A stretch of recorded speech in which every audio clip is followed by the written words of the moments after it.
Elias lived by the acoustic properties of his apartment.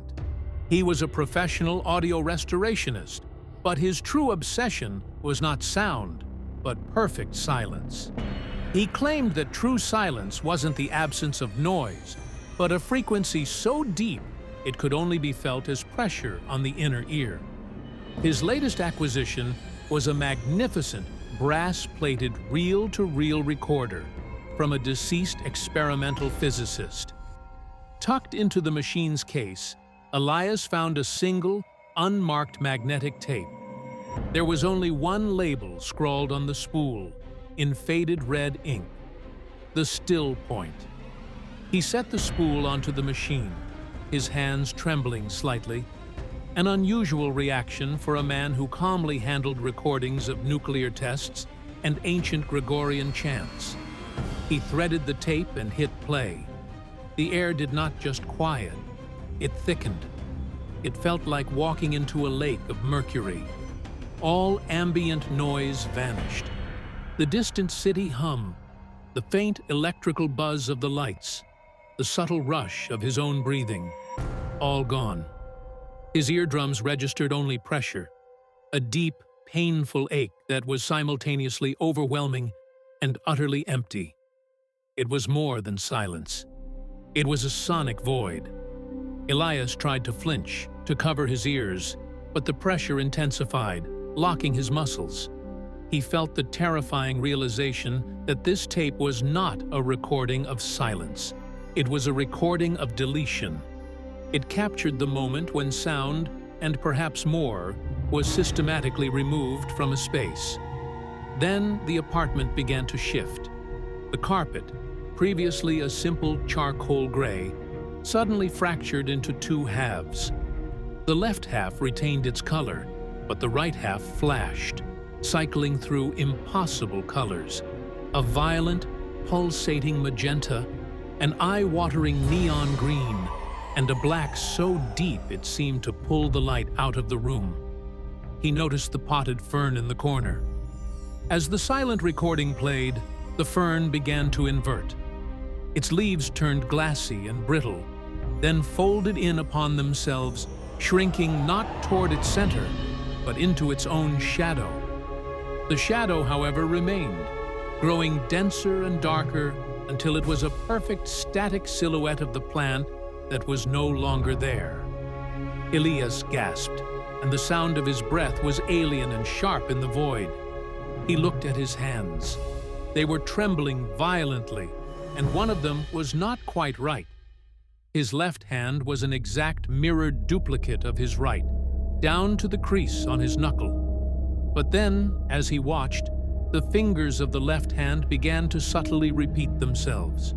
A sixth finger started to grow from the side of his palm, followed by a seventh, each one dissolving into the next before becoming fully formed, creating a nauseating, repeating flicker of bone and flesh. The walls were next. They started to stutter. A picture frame on the wall suddenly had two duplicates next to it, then 4, then 8, all slightly offset, like a bad photocopy expanding exponentially. The duplication didn't just affect objects, it affected time. Elias tried to reach the machine, desperate to stop the tape. He took a single step, but the floor looped. He found himself taking that same step again, and then again, trapped in a 1-second motion loop that stretched into an eternity of strained muscles and pointless movement. He saw the clock on the mantelpiece. It was vibrating violently between 3:07 a.m. and 3:08 a.m., unable to commit to the next minute. This wasn't a recording of sound deletion. It was a recording of temporal collapse. The still point wasn't silent.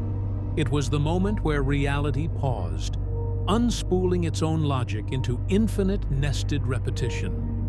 With a surge of terrifying, maniacal will, Elias broke the loop. His foot slammed down, and the repeating cycle of his motion shattered. He lunged toward the recorder, but the space between him and the machine stretched and warped, the distance doubling with every panicked stride. As he ran, he saw himself, or an exact momentary duplicate, sitting calmly at the desk, watching him run. The duplicated Elias smiled, a wide, impossible rictus that spanned half his face. And then the copy was overwritten by another copy and another, faster than the eye could follow. He reached the recorder. His duplicated, flickering hand hovered over the stop button. But as his thumb descended, the world dissolved. The walls of the apartment became a vast, featureless gray plain. The ceiling, the floor, the furniture, all gone, replaced by a suffocating, infinite void of pulsing color and recursive geometry. The only things that remained were the recorder, the spool of tape, and Elias himself, trapped in the center of the madness. The tape reached its end. Elias stood paralyzed in the gray void. Then he heard a sound that chilled him to his core, the whir of the reel-to-reel machine starting again. The machine had automatically reversed and was rewinding. He didn't need to see the tape. He knew. It was designed to play in an endless loop. It was the perpetual capture of the moment just before time broke. As the tape reached the beginning, the gray void started to resolve itself. The colors snapped back into place. The picture frame on the wall resolved to a single copy.